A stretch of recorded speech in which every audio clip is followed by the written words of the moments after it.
I, Liu Rei, didn't know Suwan existed when I married Lu Chen. If I had, maybe I would have recognized the warning signs earlier. Maybe I would have understood why, whenever he spoke about the past, his voice softened in a way it never did with me. But by the time I learned her name, she was already standing at my bedside, gentle, concerned, and perfectly positioned to replace me. Suwan was Lu Chen's first love. They met in university, dated for 2 years. Broke up quietly when Lu Chen chose ambition over romance. She disappeared from his life after graduation, or so I was told. Years later, after Lu Chen married me and became a senior executive, she reappeared as his executive assistant. He said it casually, like it meant nothing. She applied through HR. I didn't even know it was her at first. I believed him. That was my first mistake. The accident happened on a rainy Tuesday evening. Lu Chen was supposed to pick me up after work. I waited at the crosswalk outside my office building, checking my phone. Lu Chen sent a text saying, "In a meeting, 5 minutes." The headlights came too fast. I remember the sound more than the pain. Bone cracking, metal screeching. Rain was hitting my face as I lay on the asphalt, unable to move my leg. When I woke up in the hospital, the doctor said my tibia was badly fractured. Surgery was successful, but recovery would be long. Months. Lu Chen arrived late, breathless, eyes full of guilt. "I'm sorry," he said over and over. "I should have come earlier." I was exhausted. I didn't argue. That night, as painkillers blurred my vision, I noticed a woman standing quietly near the door. She wore a pale sweater, hair tied neatly back. No makeup, no jewelry. She held a thermos with both hands.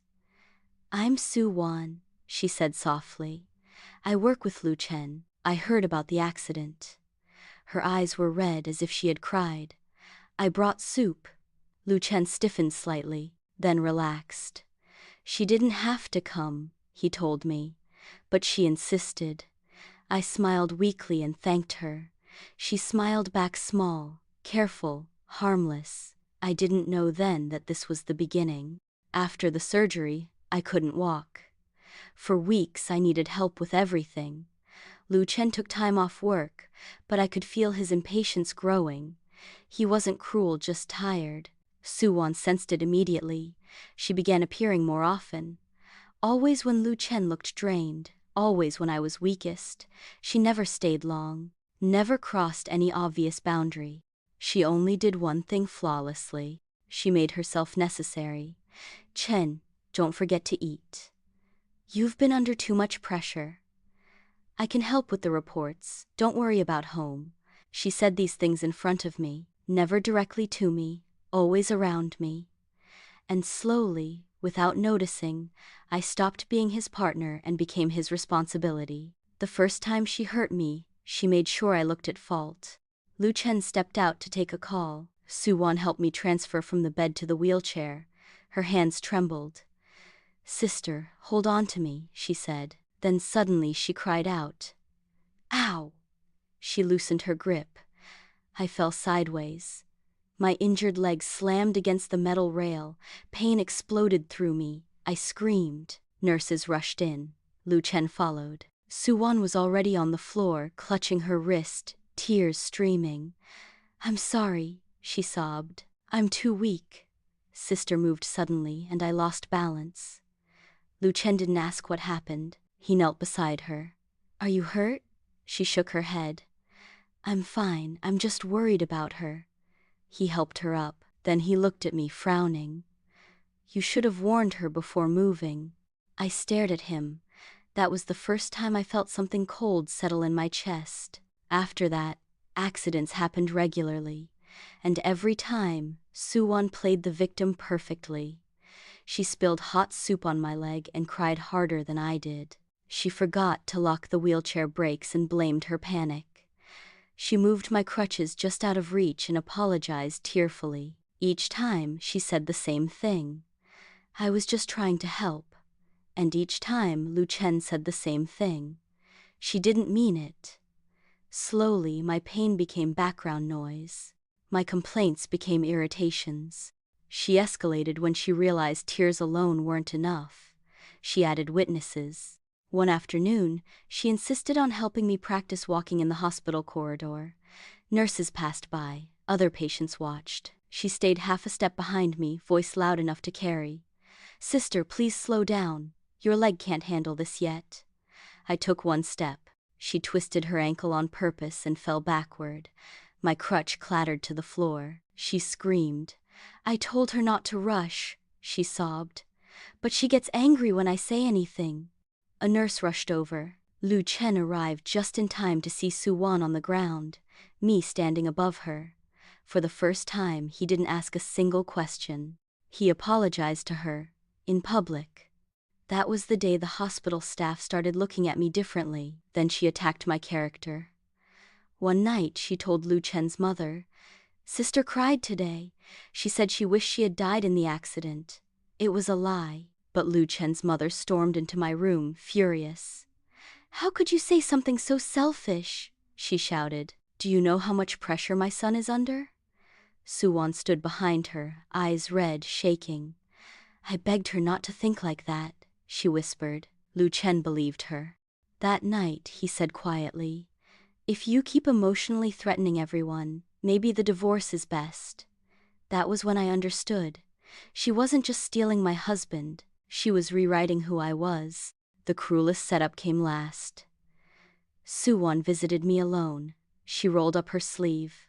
A shallow cut, fresh, red. "I did this because of you," she whispered calmly. Before I could react, she pressed a button. Lu Chen walked in. She collapsed into tears. "I'm sorry, Chen. I just wanted sister to stop hating me." His face went white. He looked at me as if I were a stranger. That was the day he stopped calling me his wife. The affair didn't begin with sex. It began with care. Late-night messages, shared meals, quiet understanding. By the time I found the messages, the betrayal was complete. When I confronted him, he didn't deny it. "You've changed," he said. "Wan Wan understands me. Understand, as if pain were a flaw." The divorce came quickly. Suwon knelt beside my bed, crying. "I never wanted this," she whispered. "But Chen deserves happiness." I smiled. "Then I'll give it to him." That was when my revenge began. They thought my silence meant defeat. They didn't know silence was preparation. Before my accident, I handled legal compliance for Lu Chen's company. I knew where the bodies were buried. While they were busy celebrating their new beginning, I gathered evidence. Contracts signed without approval, personal expenses reimbursed as business costs, internal messages that proved collusion. I waited. The first blow cost Lu Chen his position. The board suspended him pending investigation. Suwon panicked. She came to me again, desperation replacing sweetness. "Sister, please help him. He listens to you." I tilted my head. "Doesn't he listen to you more?" She froze. The second blow destroyed Suwan. I released audio recordings. Her voice, soft, laughing, admitting how she accidentally hurt me, mocking how easy it was to make Lu Chen believe her tears. Suwan's voice continued to play. "If I cry first, he'll never believe her." Then another. "Men hate loud women." Then the video. Suwan in a bathroom, practicing tears in the mirror. The room went silent. She screamed, collapsed, crawled toward Lu Chen. "I did it for you." He pulled away. Security dragged her out. Lu Chen looked at me. "I was fooled," he said. I shook my head. "You weren't fooled," I said quietly. "You were comfortable." The internet did the rest. Green tea rots fastest when exposed to sunlight. The final blow was personal. The public hearing was the end. Media present. Employees watching. I testified. Calm, clear, unemotional. I told the truth. And for the first time, no one interrupted me. Lu Chen lost everything.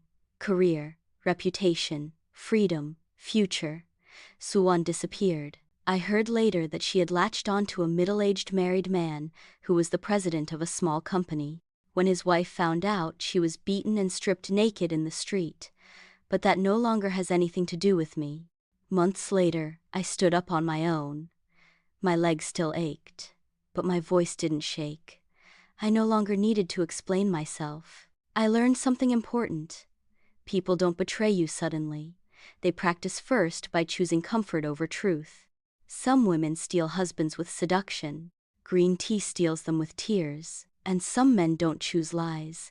They choose what lets them feel innocent. And when they do, you don't scream. You wait. And then you let the truth finish what they started.